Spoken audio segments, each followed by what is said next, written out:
अस्सलामुअलैकुम। I am Talat Naeem calculus के lecture 2 की सेकंड वीडियो के साथ हाज़िर हूँ। लास्ट टाइम हमने लिमिट की इनफॉर्मल और फॉर्मल दोनों डेफिनेशंस को डिस्कस किया था, एग्जांपल्स भी हमने। आज हम वन साइडेड लिमिट्स को डिस्कस करेंगे। तो सबसे पहले राइट हैंड लिमिट है। A function f is said to have the right hand limit L1 as x tends to a through values greater than a. If for each epsilon positive, there exists a delta positive such that f of x minus L1 mod is less than epsilon whenever a is less than x is less than a plus delta. यहाँ पे x a को approach करेगा उन values के through जो a से greater होंगी। मैं रियल लाइन यहाँ पे ड्रॉ करता हूँ। ये हमारे पास लाइन है और सपोज ये हमारे पास a है और ये मेरे पास a प्लस डेल्टा है। अब हमने यहाँ पे a को अप्रोच करना है फ्रॉम राइट साइड। अब जब राइट साइड से a को अप्रोच करेंगे तो जो a की राइट साइड पे वैल्यूज होंगी अंडरस्टूड है कि वो a से ग्रेटर होंगी। अगर आपका x a और a प्लस डेल्टा इंटरवल के अंदर रहते हुए इस इनइक्वालिटी को सेटिस्फाई करता है तो फिर हम कहेंगे L1 is the limit of f of x when x approaches to a from right। Notation क्या होगी, यहाँ पे आपको ये नोटेशन नजर आ रही होगी, a के ऊपर प्लस की साइन है, ये राइट हैंड लिमिट की नोटेशन है। या आप ऐसे भी राइट कर सकते हैं a प्लस 0, ये भी राइट हैंड लिमिट की नोटेशन है। या आप ऐसे भी लिख सकते हैं f of a plus 0 is equal to L1। तो ये 3 वेज हैं राइट हैंड लिमिट को लिखने के। नेक्स्ट हम चलते हैं लेफ्ट हैंड लिमिट पे। लेफ्ट हैंड लिमिट में देखिए जरा, a function f is said to have the left hand limit L2 as x tends to a through values less than a if for each epsilon positive there exists a delta positive such that f of x minus L2 mod is less than epsilon whenever a minus delta less than x less than a। यहाँ पे x a को approach कर रहा है उन values के through जो a से लेस हैं, जो a से स्मॉलर हैं। रियल लाइन हम यहाँ पे ड्रॉ करते हैं। सपोज कि ये हमारा a है और सपोज ये हमारा a माइनस डेल्टा है। अब आपने a को अप्रोच करना है फ्रॉम लेफ्ट साइड, a को अप्रोच करना है फ्रॉम लेफ्ट साइड। तो जब a को अप्रोच करेंगे फ्रॉम लेफ्ट साइड तो a की लेफ्ट साइड में जो वैल्यूज पड़ी हुई हैं वो अंडरस्टूड है कि वो a से स्मॉलर है। अगर आपका x जो है इस इंटरवल के अंदर रहते हुए इस इनइक्वालिटी को सेटिस्फाई करता है तो it means L2 is the limit of this f of x when x approaches to a, when x approaches to a। जब आपका x किसको अप्रोच करेगा, a को, through the values less than a। इसकी नोटेशन क्या होगी, ये देखें a के ऊपर नेगेटिव की साइन है और यहाँ पे देखें a माइनस 0 और यहाँ पे आप चेक कर लें f of a माइनस 0। इन तीनों तरीकों से आप लेफ्ट हैंड लिमिट को राइट कर सकते हैं। वन साइडेड लिमिट्स हमारी हेल्प करेंगी ये चेक करने में कि हमारे फंक्शन की लिमिट एग्जिस्ट करती है या नहीं करती। एग्जिस्टेंस ऑफ लिमिट, इसको जरा देखिएगा। It is clear that limit x approaches to a f of x exist, हमारे फंक्शन की लिमिट एग्जिस्ट करेगी if and only if both right hand limit and left hand limit exist, के right hand limit exist करे और left hand limit exist करे and are equal, और वो दोनों इक्वल भी हों। हमारे फंक्शन की लिमिट तब एग्जिस्ट करेगी, number 1 right hand limit exist करे लेफ्ट हैंड लिमिट एग्जिस्ट करे, और नंबर 2 और लेफ्ट हैंड लिमिट और राइट हैंड लिमिट दोनों इक्वल हो। In this case right hand limit is equal to left hand limit is equal to limit of f of x when x approaches to a। हमारे function की limit तब exist करेगी एक तो right hand limit और left hand limit दोनों exist करें और दोनों इक्वल भी हों। लेफ्ट हैंड लिमिट एग्जिस्ट करे, राइट हैंड लिमिट एग्जिस्ट करे और दोनों लेफ्ट और राइट लिमिट आपस में इक्वल हो, तब हमारे फंक्शन की लिमिट एग्जिस्ट करेगी। इस एग्जाम्पल पे आ जाते हैं। इस एग्जाम्पल में क्या लिखा है, show that limit x approaches to 0 x mod over x does not exist. इस फंक्शन की लिमिट एग्जिस्ट नहीं करती। अभी जो ऊपर हमने एग्जिस्टेंस ऑफ लिमिट को देखा है उसके मुताबिक ये है कि लिमिट तब एग्जिस्ट करती है, एक तो लेफ्ट हैंड लिमिट और राइट हैंड लिमिट एग्जिस्ट करनी चाहिए और सेकंड वो दोनों इक्वल भी हों।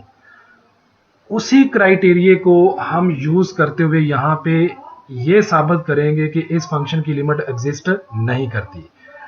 अगर ये प्रूव हो जाए कि लेफ्ट हैंड लिमिट और राइट हैंड लिमिट इक्वल नहीं है तो फिर साबित हो जाएगा कि इस फंक्शन की लिमिट एग्जिस्ट नहीं करती। एक चीज और भी नोट करें कि इसमें x मॉड भी इन्वॉल्व है। तो सबसे पहले हम x मॉड की डेफिनेशन लिखते हैं कि x मॉड की डेफिनेशन क्या है। ये देखें, x मॉड आपका x के ही इक्वल होगा अगर आपका x ग्रेटर और इक्वल टू क्या होगा 0, और x मॉड माइनस x के इक्वल होगा अगर आपका x क्या होगा लेस देन 0। ये हमारी रियल लाइन है और हमने 0 को अप्रोच करना है from left and from right. ये नोट करें कि 0 की लेफ्ट पे जो x की वैल्यूज होंगी वो 0 से लेस होंगी, 0 की लेफ्ट पे जो वैल्यूज होंगी वो 0 से लेस होंगी। यहाँ पे आपका x जो है, यहाँ पे आपका x क्या है लेस देन 0, और 0 की राइट साइड पे जो वैल्यूज होंगी वो 0 से ग्रेटर होंगी। यहाँ पे आपका x क्या है ग्रेटर देन 0, यहाँ पे x क्या है ग्रेटर देन 0, यहाँ पे x लेस देन 0 है। जब x लेस देन 0 है ये देखें तो वहां पे x का मॉड किसके इक्वल है माइनस x के। यहाँ पे आपका x का जो मॉड है वो किसके इक्वल आएगा माइनस x के। और यहाँ पे नोट करें x ग्रेटर देन 0 है, अगर x ग्रेटर देन 0 है तो वहां पे x का मॉड किसके इक्वल है x के। यहाँ पे आपका x मॉड किसके इक्वल है x के। राइट हैंड लिमिट हम कैलकुलेट करते हैं। अब limit x approaches to 0 positive x mod over x। 0 positive का मतलब ये है कि x 0 को अप्रोच कर रहा है फ्रॉम राइट हैंड साइड। ये देखें x 0 को अप्रोच कर रहा है फ्रॉम राइट हैंड साइड, और 0 की राइट साइड पे जो x की वैल्यूज हैं वो पॉजिटिव पड़ी हुई हैं। तो यहाँ पे x पॉजिटिव है तो वहां पे x का मॉड किसके इक्वल है x के। तो यहाँ पे x का मॉड आपका आ जाएगा x, उसके बाद ये x से कट जाएगा तो आपके पास क्या रह जाएगा 1। 1 इज अ कांस्टेंट, कांस्टेंट की लिमिट क्या होती है कांस्टेंट, यानी 1 ही आ जाएगी इसकी लिमिट। लेफ्ट हैंड लिमिट में देखिए यहाँ पे लिखा हुआ है 0 नेगेटिव कि x अप्रोचेस टू 0 नेगेटिव का मतलब है कि हम 0 को अप्रोच कर रहे हैं from left side, from left side. तो ये देखिए हम x 0 को अप्रोच कर रहे हैं फ्रॉम लेफ्ट साइड, तो 0 की लेफ्ट साइड पे जो x की वैल्यूज पड़ी हुई हैं वो 0 से छोटी है, मतलब कि नेगेटिव है। यहाँ पे x का मॉड किसके इक्वल है माइनस x के। ये देखिए हमने x मॉड की जगह क्या लगा दिया माइनस x। अगेन आपका x से कट जाएगा, आपके पास क्या रह जाएगा minus 1। Minus 1 is a constant और कांस्टेंट की लिमिट क्या होती है कांस्टेंट यानी माइनस 1। नोट करें राइट हैंड लिमिट एग्जिस्ट करती है जो कि 1 की इक्वल है, लेफ्ट हैंड लिमिट एग्जिस्ट करती है जो कि माइनस 1 की इक्वल है, लेकिन ये दोनों लिमिट्स सेम नहीं है, इक्वल नहीं है। As left hand limit is not equal to right hand limit. Limit one sided limits तो एग्जिस्ट करती हैं लेकिन ये दोनों लिमिट्स इक्वल नहीं है। So that's why limit of this function does not exist, इस फंक्शन की लिमिट एग्जिस्ट नहीं करती। नेक्स्ट हम चलते हैं थ्योरम्स पे। थ्योरम्स हमारी लिमिट को एवेल्यूएट करने या कैलकुलेट करने में हमारी हेल्प करेंगे। फॉर्मल डेफिनेशंस के थ्रू लिमिट को कैलकुलेट करना कॉम्प्लिकेटेड हो सकता है, लेकिन हम ईच टाइम फॉर्मल डेफिनेशन को टू कैलकुलेट लिमिट यूज़ नहीं कर सकते। जो हम आगे थ्योरम्स को बयान करने वाले हैं वो थ्योरम्स हमारी हेल्प करेंगे लिमिट को कैलकुलेट करने में। तो थ्योरम नंबर 1 को हम देखते हैं। Let f from R to R be a function if f of x approaches to L1 as x approaches to A and f of x approaches to L2 as x approaches to A, then L1 is equal to L2, that is the limit of a function is unique। ये theorem हमें ये कह रहा है कि अगर किसी function की लिमिट एग्जिस्ट करती है तो वो यूनिक होगी। एक फंक्शन की एक से ज़्यादा लिमिट्स नहीं हो सकती। अगर उसकी लिमिट एग्जिस्ट करती है तो उसकी सिर्फ और सिर्फ एक ही लिमिट होगी, दो या दो से ज़्यादा उसकी लिमिट्स नहीं होंगी। अगर किसी फंक्शन की दो या दो से ज़्यादा डिफरेंट लिमिट्स एग्जिस्ट करें तो उस फंक्शन की लिमिट एग्जिस्ट नहीं करेगी। एक नोट है नीचे, the evaluation of limits of a function directly from the definition is often complicated। Formal definition के थ्रू डायरेक्टली लिमिट्स की जो evaluation है वो कॉम्प्लिकेटेड या मुश्किल हो सकती है। For this purpose, we give a list of theorems which help us for evaluating limits। हम नीचे थ्योरम्स की एक लिस्ट देंगे जो लिमिट्स को कैलकुलेट करने में हमारी हेल्प करेंगे। Theorem number 2, limit of a constant function. अगर आपको एक कांस्टेंट फंक्शन दिया हो तो उसकी लिमिट क्या होगी? C f of x is equal to c. ये जो फंक्शन है ये कांस्टेंट फंक्शन है। इसमें आप x की जगह पे कुछ भी पुट करें आपको आंसर c ही मिलेगा। आप 1 पुट करेंगे तब भी आपको c मिलेगा, आप 2 पुट करेंगे तब भी आपको c ही एज ए आउटपुट मिलेगा। And c is a fixed real number, ये फिक्स्ड रियल नंबर है। इस फंक्शन में x की जगह जो भी पुट करेंगे आपको c as a output always मिलेगा। तो इस फंक्शन की लिमिट क्या होगी? लिमिट ऑफ दिस फंक्शन, इस फंक्शन की लिमिट वही c होगा जो फिक्स्ड रियल नंबर है, यानी यही c इस फंक्शन की लिमिट होगा। इट मीन्स के कांस्टेंट की लिमिट जो है वो कांस्टेंट ही होगा। अब हम इसका प्रूफ देते हैं, शॉर्ट सा इसका प्रूफ है। For given any epsilon positive, ये हमें गिवन होता है ऑलरेडी और ये ऑलवेज क्या होता है? पॉजिटिव। वी हैव, सबसे पहले हमें ये चीज कैलकुलेट करनी होती है, f of x minus it's limit mod. अब यहाँ पे एफ ऑफ एक्स किसके इक्वल है? सी के, और उसकी लिमिट भी क्या है? सी, ये हमें ऑलरेडी नोन है। सी माइनस सी करेंगे तो क्या आएगा? 0, ठीक है। और 0 हमेशा एप्सिलॉन से क्या होता है? स्मॉलर, ये लिखा हुआ 0 इज लेस देन एप्सिलॉन। तो यहाँ पे नोट कर रहे होंगे कि ये जो इनइक्वालिटी है ये डेल्टा पे डिपेंड नहीं कर रही, ये डेल्टा पे डिपेंड नहीं कर रही। इट मीन्स कि आप व्हाट्सोएवर जो भी डेल्टा ले लें ये इनइक्वालिटी मस्ट बी सेटिस्फाइड, ये ऑटोमेटिकली सेटिस्फाइड होगी। तो ये देखें, ये लिखा हुआ here we can take any delta positive such that x minus a mod is less than delta, then f of x minus c mod will be less than epsilon.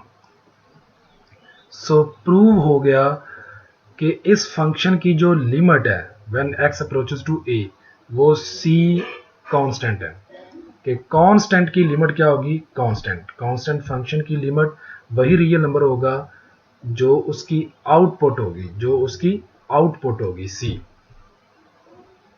इस theorem से related हम एक example भी देखते हैं. Limit of constant 4 when x approaches to -7. तो अभी हमने देखा है कि कांस्टेंट की लिमिट क्या होती है, कांस्टेंट. इस कांस्टेंट 4 की लिमिट यही कांस्टेंट 4 ही होगा.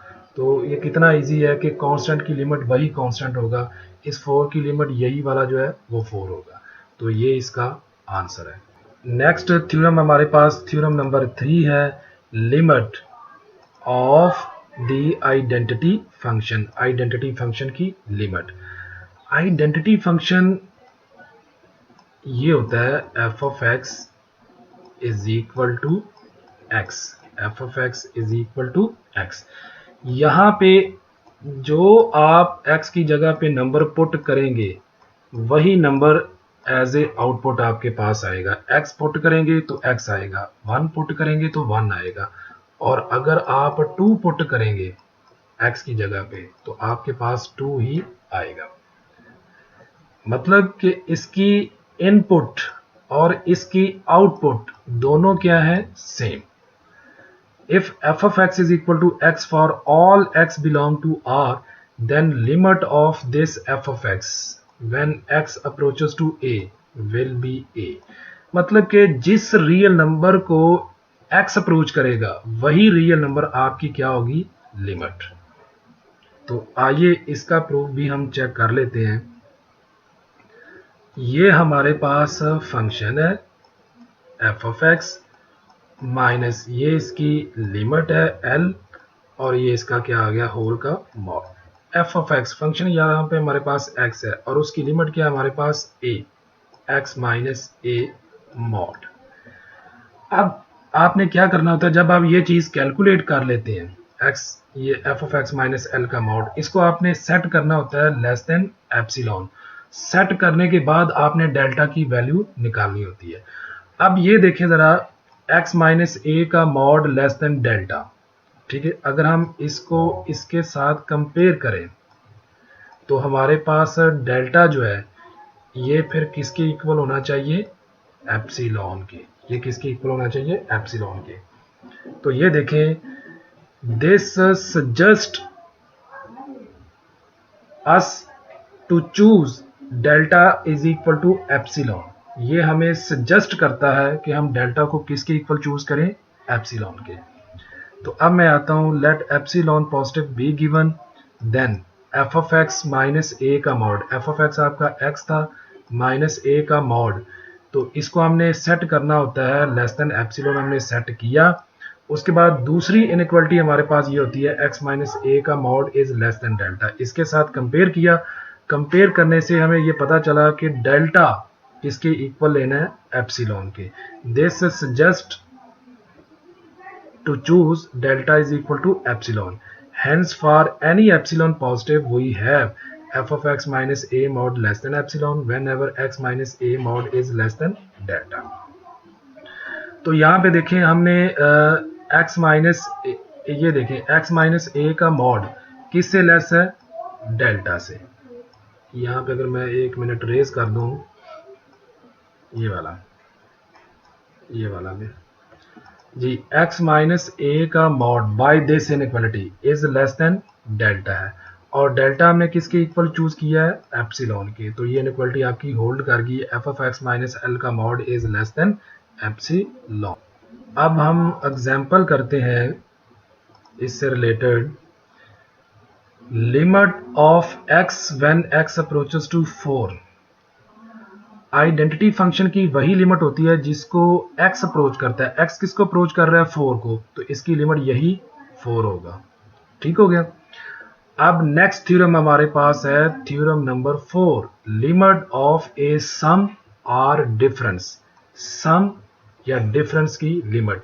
अगर आपके पास दो फंक्शंस ऐड हो रहे हों, उनकी आपने लिमिट कैलकुलेट करनी है, या दो फंक्शन अगर सब्ट्रैक्ट हो रहे हो तो उनकी लिमिट आपने कैलकुलेट करनी हो, तो वो आप कैसे करेंगे ये देखें कि अगर एफ ऑफ एक्स की लिमिट एल है, जी ऑफ एक्स की लिमिट एम है, तो फिर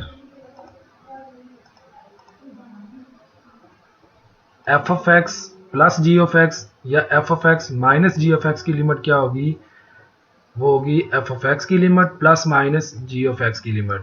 मतलब कि एफ ऑफ एक्स और जी ऑफ एक्स के सम की लिमिट इक्वल होगी the sum of their respective limits. F of x की लिमिट क्या थी, वो एल, और जी ऑफ एक्स की लिमिट क्या थी, वो थी एम। तो f of x plus g of x की जो लिमिट है वो एफ ऑफ एक्स की लिमिट होगी प्लस जी ऑफ एक्स की लिमिट होगी, या f of x minus g of x की लिमिट क्या होगी, एफ ऑफ एक्स की limit minus g of x की लिमिट। मीन्स कि अगर दो फंक्शन ऐड हो रहे हैं या सब्ट्रैक्ट हो रहे हैं तो आप एफ ऑफ एक्स की लिमिट को सेपरेट कर सकते हैं और जी ऑफ एक्स की लिमिट को सेपरेट कर सकते हैं। अब इस थ्योरम को अप्लाई करते हैं एक एग्जांपल के ऊपर। आपने x माइनस 3 की लिमिट कैलकुलेट करनी है। हम क्या करेंगे, x की लिमिट अलग कर देंगे, 3 की लिमिट अलग कर देंगे। ये आपको नजर आ रहा है x की लिमिट और ये 3 की limit. x is identity function, x is identity function. इसकी लिमिट वही रियल नंबर होगा जिसको आपका x अप्रोच कर रहा है, वो x आपका c को अप्रोच कर रहा है, तो इसकी लिमिट क्या आ जाएगी, c। और 3 इज अ कांस्टेंट, कांस्टेंट की लिमिट वही कांस्टेंट होता है, ये इसकी लिमिट यही आ जाएगी। तो लिहाजा आपके पास लिमिट क्या आ गई, c माइनस 3। जी नेक्स्ट हमारा थ्योरम नंबर 5 है। Theorem number 5, product rule. अगर एफ ऑफ एक्स की लिमिट एल है, जी ऑफ एक्स की लिमिट एम है, तो एफ ऑफ एक्स और जी ऑफ एक्स की जो प्रोडक्ट की लिमिट है वो क्या होगी, वो होगी एफ ऑफ एक्स की limit into g of x की लिमिट। मतलब कि प्रोडक्ट में भी आप दोनों फंक्शन की लिमिट को सेपरेट कर सकते हैं। अब इस थ्योरम को अप्लाई करते हैं नीचे वाली एग्जांपल को सॉल्व करने के लिए। आपने x minus 3 into x plus 3 की लिमिट एवेल्यूएट करनी है। तो x minus 3 into x plus 3 की लिमिट आप x माइनस 3 की लिमिट को सेपरेट कर दें इंटू एक्स प्लस 3 की लिमिट को सेपरेट कर दें। इस एक्सप्रेशन पे लिमिट अप्लाई कर दें, x की जगह क्या आएगा 4, ये आ गया। 3 एज अ कांस्टेंट, कांस्टेंट की लिमिट कांस्टेंट आएगी। यहाँ पे भी x की जगह लिमिट अप्लाई कर दें 4, और प्लस का जो 3 है वो एज इट आ जाएगा, क्योंकि कांस्टेंट की लिमिट क्या होती है, कांस्टेंट। तो इसको सिंप्लीफाई करने से हमारे पास जो लिमिट आएगी वो क्या आएगी, 7। इस फंक्शन की लिमिट क्या है, 7। जी नेक्स्ट हमारे पास थ्योरम नंबर 6 है, पावर रूल। पावर रूल कि अगर एक फंक्शन के ऊपर पावर है तो उसकी लिमिट कैसे कैलकुलेट करनी है। If limit of f of x when x approaches to a is equal to L, तो फिर एफ ऑफ एक्स की पावर एन की लिमिट कैसे कैलकुलेट करेंगे। ये लिमिट जो है, ये जो लिमिट है, ये इस पावर के अंदर एंटर हो जाएगी, ठीक है। और यहाँ पे एफ ऑफ एक्स की लिमिट आप कैलकुलेट करेंगे जो कि हमें दी हुई है किसके इक्वल, एल के। तो इसकी लिमिट क्या आ जाएगी, एल की पावर एन, एल की पावर एन। मैं रेज करता हूं इसको, ये एल की पावर एन इसकी क्या आ जाएगी, लिमिट एल की पावर एन। तो इसको भी हम अप्लाई करते हैं नीचे वाले एग्जांपल पे। एक्स स्क्वायर की लिमिट आपने कैलकुलेट करनी है, तो बाज लोग डायरेक्ट यहाँ पे लिख देते हैं 2, लिमिट अप्लाई कर देते हैं 2 का स्क्वायर। ऐसे ना करें, आप ऐसे करें कि पहले लिमिट को इस फंक्शन के ऊपर अप्लाई करें, एक्स के ऊपर फंक्शन को अप्लाई करें, लिमिट को इस x के ऊपर क्या करें, अप्लाई। और ये जो 2 है इसको होल में ले आए, होल में। तो ये देखिए लिमिट पावर के अंदर एंटर हो गई है और पावर होल में यहाँ पे है। तो x इज आइडेंटिटी फंक्शन, इसकी लिमिट वही होगी जिसको आपका x अप्रोच कर रहा है। x किसको अप्रोच कर रहा है, 2। 2 is the limit of this one, और ये ऊपर जो 2 है ये एज इट आ गया। अब 2 का स्क्वायर करें वो कितना आएगा, 4। तो इस फंक्शन की लिमिट क्या आ गई, 4। नेक्स्ट थ्योरम हमारे पास थ्योरम नंबर 7 है, root rule. Root rule, root rule. अगर एफ ऑफ एक्स की लिमिट एल है तो एफ ऑफ एक्स के nth रूट की लिमिट क्या होगी? तो सेम ये लिमिट रूट के अंदर एंटर हो जाएगी, ये चेक करें रूट होल में आ गया है, और एफ ऑफ एक्स की लिमिट क्या है एल, तो एल का nth रूट ये इसकी लिमिट आ जाएगी। Here n is a positive integer, moreover L greater equal to 0 इफ n इज इवन। इस थ्योरम को भी हम अप्लाई करते हैं नीचे वाले एग्जांपल को सॉल्व करने के लिए। ये आपने लिमिट एवेल्युएट करनी है, तो हम फर्स्टली क्या करेंगे कि स्क्वायर रूट के नीचे अपनी लिमिट को ले जाएंगे, ये चेक करें। आगे एक्स स्क्वायर की लिमिट सेपरेट करेंगे और 3 की लिमिट सेपरेट करेंगे। This is the sum rule. X square की लिमिट क्या होगी? एक्स स्क्वायर की लिमिट यहाँ पे एक्स की जगह पे मैं यहाँ पे डायरेक्ट ये -2 लिमिट लगा रहा हूँ। -2 का क्या हो जाएगा square, 3 as a constant, constant की लिमिट 3 ही आएगा, और -2 का स्क्वायर 4 हो जाएगा, 3 प्लस करेंगे तो कितना आ जाएगा 7, इसकी लिमिट क्या आ जाएगी 7। नेक्स्ट थ्योरम हमारा थ्योरम नंबर 8 है, लिमिट ऑफ ए क्वोशंट। एक क्वोशंट की लिमिट, अगर दो फंक्शन डिवाइड हो रहे हो तो उनकी लिमिट हमने कैसे कैलकुलेट करनी है। Suppose limit of f of x is equal to L and limit of g of x is equal to M and M is not equal to 0।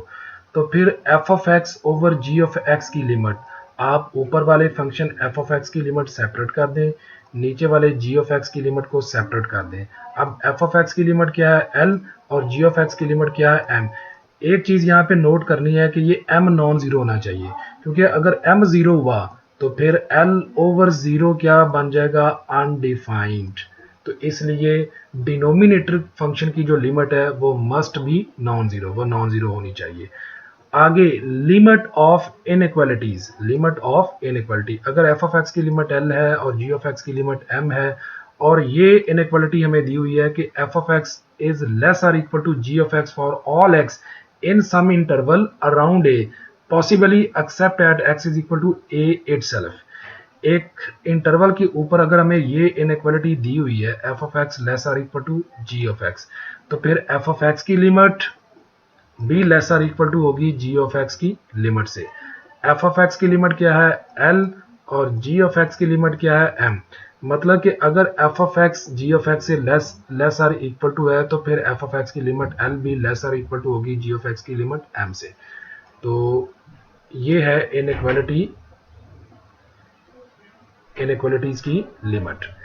Next very important theorem है हमारे पास sandwiching theorem. Sandwiching theorem ये बहुत ही important theorem है जो limits को evaluate करने में हमारी हेल्प करता है। बल्कि कुछ ऐसे फंक्शंस हैं जिनकी लिमिट को सैंडविचिंग थ्योरम के थ्रू कैलकुलेट करना इजी है।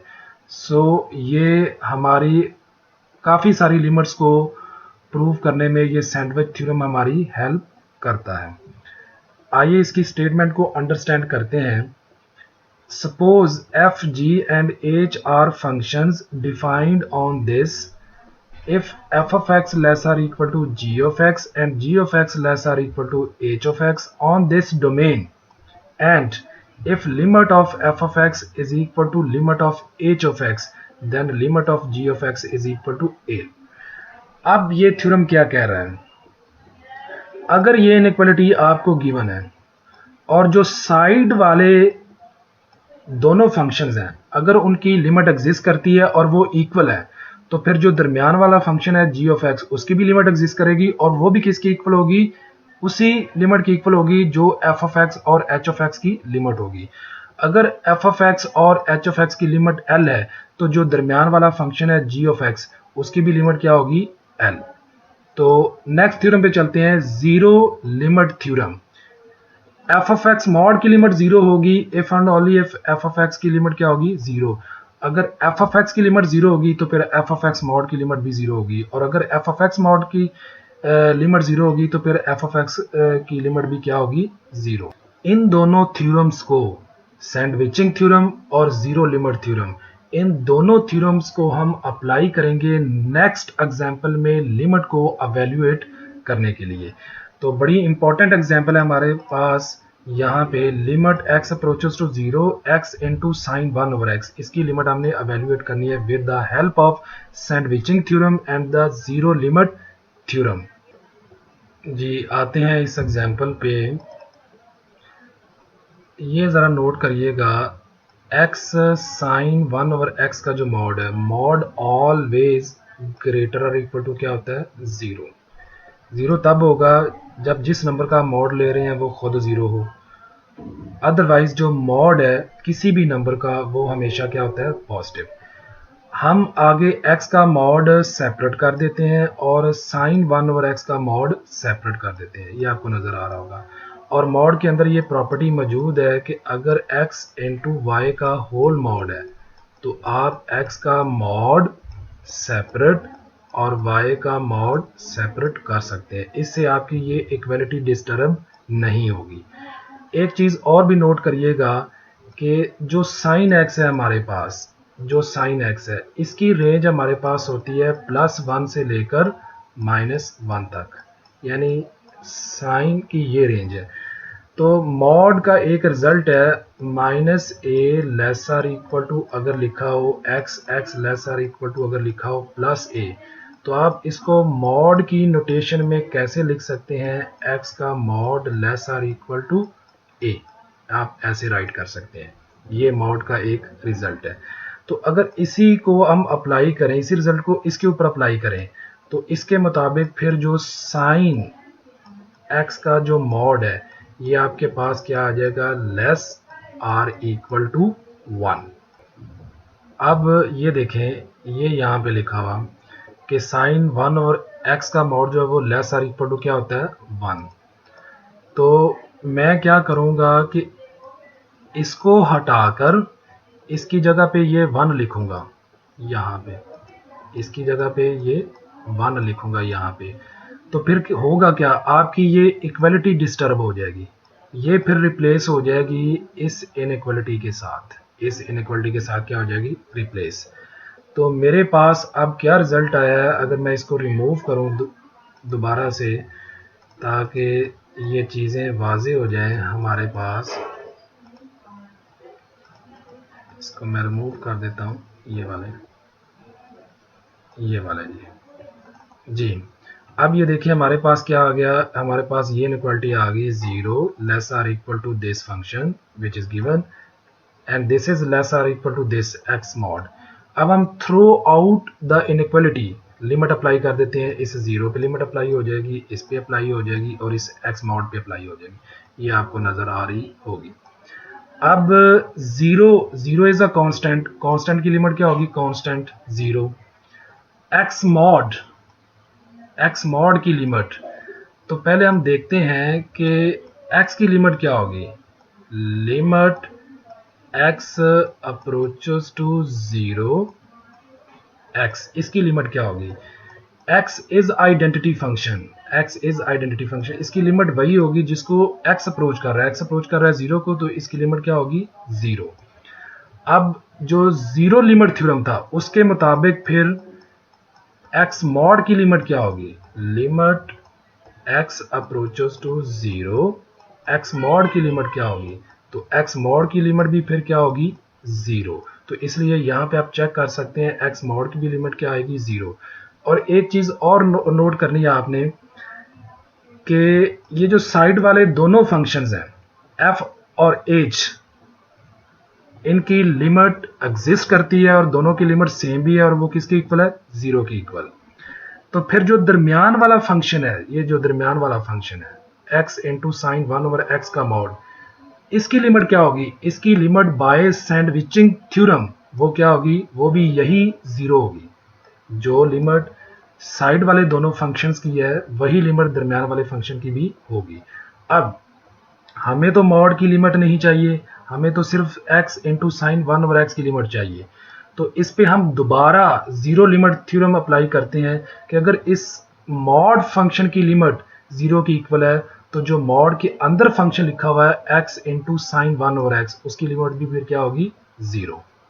अब एंड पे हमारे पास लॉगरिथमिक रूल फॉर लिमिट्स रह गया है, इसको हम देख लेते हैं। Limit of log of f of x, अगर लॉग के आगे आपका फंक्शन पड़ा हुआ है तो आपकी लिमिट लॉग के अंदर एंटर हो जाएगी। ये देखें लॉग बाहर आ गया और लिमिट एंटर होगी है किसके साथ, एफ ऑफ एक्स के साथ। अब यहाँ पे एफ ऑफ एक्स की लिमिट को कैलकुलेट करें और बाद में उसका क्या ले लें, लॉग, तो वो आपकी रिक्वायर्ड लिमिट होगी। लेकिन यहाँ पे एक कंडीशन है कि इस एफ ऑफ एक्स की जो लिमिट है ये पॉजिटिव होनी चाहिए, क्योंकि अदरवाइज अगर ये नेगेटिव हुई या ज़ीरो के इक्वल हुई तो इसका जो लॉग है वो डिफाइंड नहीं होता, तो आपकी ये लिमिट अनडिफाइंड हो जाएगी। So that y limit of f of x when x approaches to a must be positive, ये पॉजिटिव होनी चाहिए। तो ये था हमारा आज का लेक्चर जिसमें हमने वन साइडेड लिमिट्स को डिस्कस किया, और वो वन साइडेड लिमिट्स हमारी कैसे हेल्प करती हैं एक लिमिट की नॉन एग्जिस्टेंस को शो करने के लिए। और उसके अलावा हमने कुछ थ्योरम्स को भी डिस्कस किया जो हेल्प करते हैं पर्टिकुलर फंक्शंस की लिमिट को कैलकुलेट करने के लिए। आई होप कि आपको ये वीडियो पसंद आई होगी और ये लेक्चर भी आपको समझ आया होगा। नेक्स्ट कुछ और एग्जांपल्स के साथ, लिमिट्स की कुछ और एग्जांपल्स के साथ भी हाजिर होऊंगा नेक्स्ट वीडियो के साथ। तब तक के लिए अल्लाह हाफिज।